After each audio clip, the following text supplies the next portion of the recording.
विद्यार्थियों, आज हम सभी दो बैलों की कथा, जिसके लेखक प्रेमचंद हैं, उस कहानी का अगला भाग पढ़ेंगे।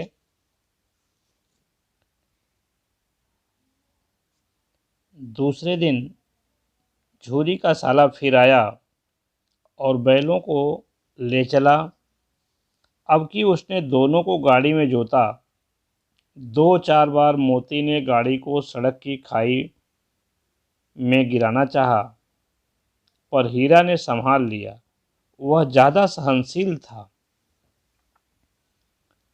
संध्या समय घर पहुंचकर उसने दोनों को मोटी रस्सियों में बांधा और कल की शरारत का मजा चखाया।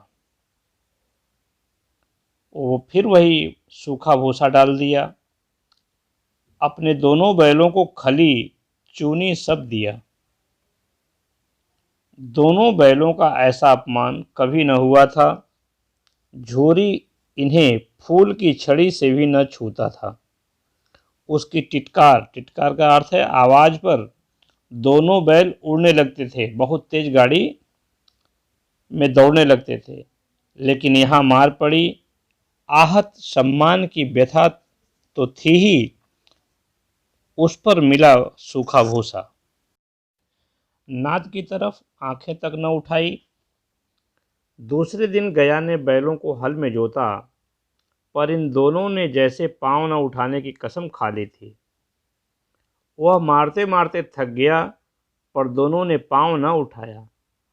एक बार जब उस निर्दयी ने हीरा की नाक पर खूब डंडे जमाए, तो मोती का गुस्सा काबू से बाहर हो गया। हल लेकर के भागा। हल, रस्सी, जुआ, जोत सब टूट टाट कर बराबर हो गया। गले में पड़ी बड़ी बड़ी रस्सियां न होती तो दोनों पकड़ाई में न आते। हीरा ने मूक भाषा में बिना बोले ही उसने कहा, भागना व्यर्थ है। मोती ने उत्तर दिया, तुम्हारी तो इसने जान ही ले ली थी, अब की बड़ी मार पड़ेगी। पढ़ने दो, बैल का जन्म लिया है तो मार से कहाँ तक बचेंगे। गया 2 आदमियों के साथ दौड़ा आ रहा है। दोनों के हाथों में लाठियां हैं। मोती बोला, कहो तो दिखा दूं कुछ मजा, मैं भी लाठी लेकर आ रहा है। हीरा ने समझाया, नहीं भाई, खड़े हो जाओ। मुझे मारेगा तो मैं भी 1-2 को गिरा दूंगा। नहीं, हमारी जाति का यह धर्म नहीं है। मोती दिल में ऐंठ कर रह गया। गया आ पहुंचा और दोनों को पकड़कर ले चला। कुशल हुई कि उसने इस वक्त मारपीट न की, नहीं तो मोती भी पलट पड़ता। उसके तेवर, उसका आक्रोश देखकर गया और उसके सहायक समझ गए कि इस समय टाल जाना ही मसलहत है। आज दोनों के सामने फिर वही सूखा भूसा लाया गया था। दोनों चुपचाप खड़े रहे। घर के लोग भोजन करने लगे। उस वक्त छोटी सी लड़की 2 रोटियां लिए निकली और दोनों के मुंह में देकर चली गई। उस एक रोटी से उनकी भूख तो क्या शांत होती, पर दोनों के हृदय को मानो भोजन मिल गया। यहाँ भी किसी सज्जन का वास है। लड़की भैरों की थी। उसकी माँ मर चुकी थी। सौतेली माँ उसे बहुत मारती रहती थी। इसलिए इन दोनों बैलों ने उसे एक प्रकार की आत्मीयता हो गई। दोनों दिन भर जोते जाते, डंडे खाते, अड़ते। शाम को थान पर बांध दिए जाते और रात को वही बालिका उन्हें 2 रोटियां खिला जाती।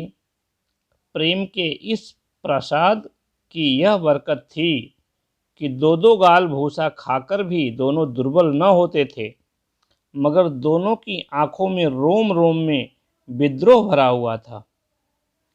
एक दिन मोती ने मूक भाषा में कहा, अब तो सहा नहीं जाता हीरा। तो हीरा पूछता है, क्या करना चाहते हो।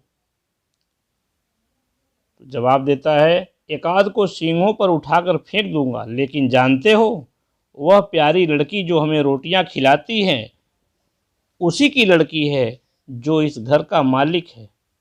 यह बेचारी अनाथ न हो जाएगी तो मालकिन को न फेंक दूं, वही तो इस लड़की को मारती है। लेकिन दूसरा समझाते हुए कहता है कि औरत जात पर सींग चलाना मना है, यह भूल जाते हो। तुम तो किसी तरह निकलने ही नहीं देते। बताओ, तोड़ाकर भाग चलें? हाँ, यह ठीक है, मैं स्वीकार करता हूँ, लेकिन इतनी मोटी रस्सी टूटेगी कैसे? इसका एक उपाय है, पहले रस्सी को थोड़ा चबा लो, फिर एक झटके में टूट जाती है। रात को जब बालिका रोटियां खिलाकर चली गई, दोनों रस्सियां चबाने लगे, पर मोटी रस्सी मुंह में न आती थी। बेचारे बार बार जोर लगाकर रह जाते थे। सहसा घर का दरवाज़ा खुला और वही लड़की निकली। दोनों सिर झुकाकर उसका हाथ चाटने लगे। दोनों की पूंछें खड़ी हो गईं। उसने उनके माथे सहलाए और बोली, खोले देती हूँ, चुपके से भाग जाओ, नहीं तो यहाँ लोग मार डालेंगे। आज घर में सलाह हो रही है कि इनकी नाकों में नाथ डाल दी जाए। उसने गराँव खोल दिया। जो उनके गले में रस्सी बंधी थी उसे गराँव कहते। पर दोनों चुपचाप खड़े रहे।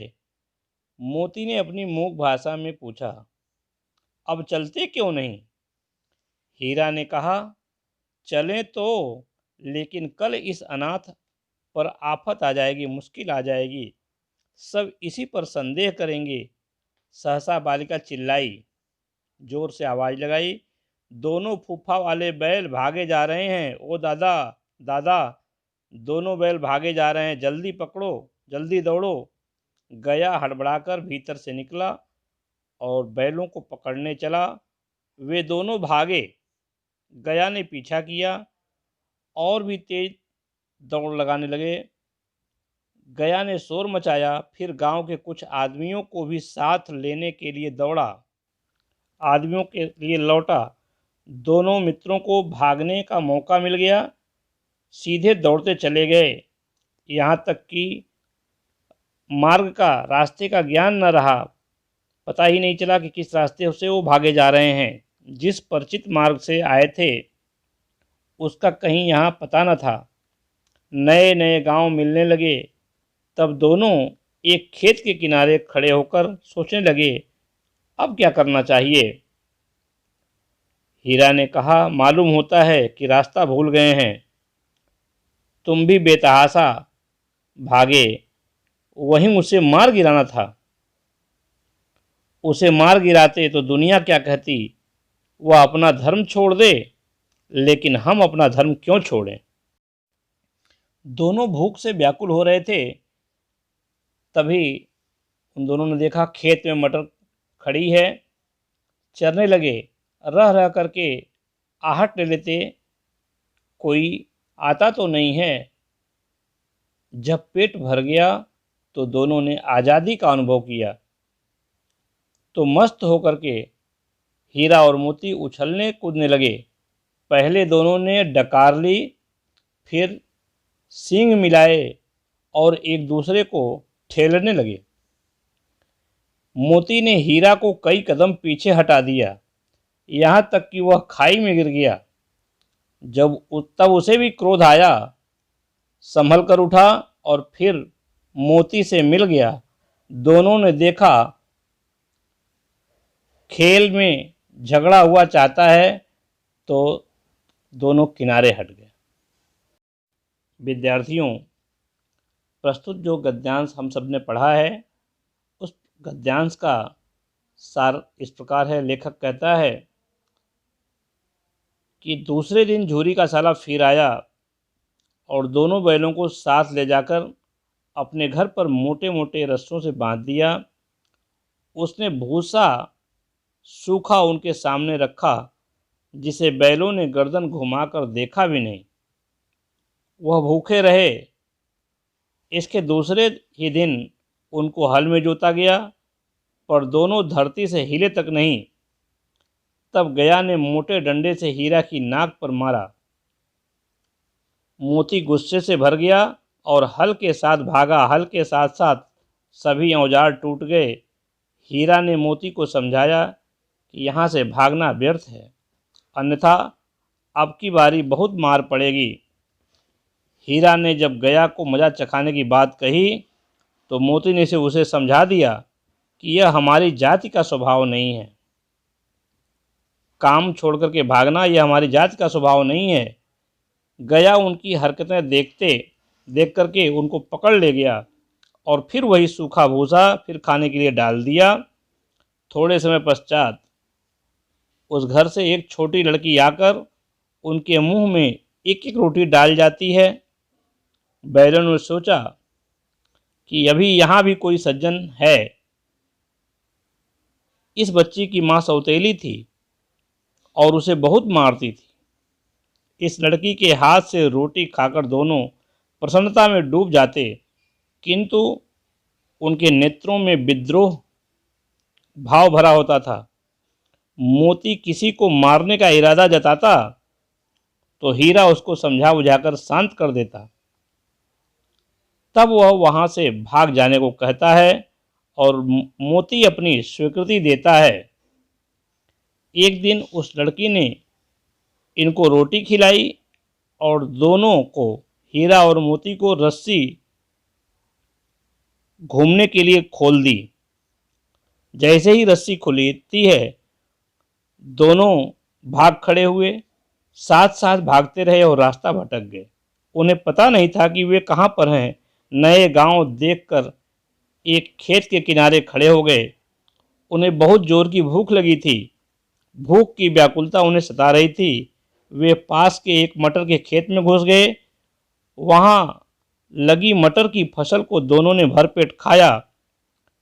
पेट भर गया तो वह मस्ती से भर गए और खेलने लगे। विद्यार्थियों, कहानी का अगला भाग आगे के व्याख्यान में प्रस्तुत किया जाएगा। धन्यवाद।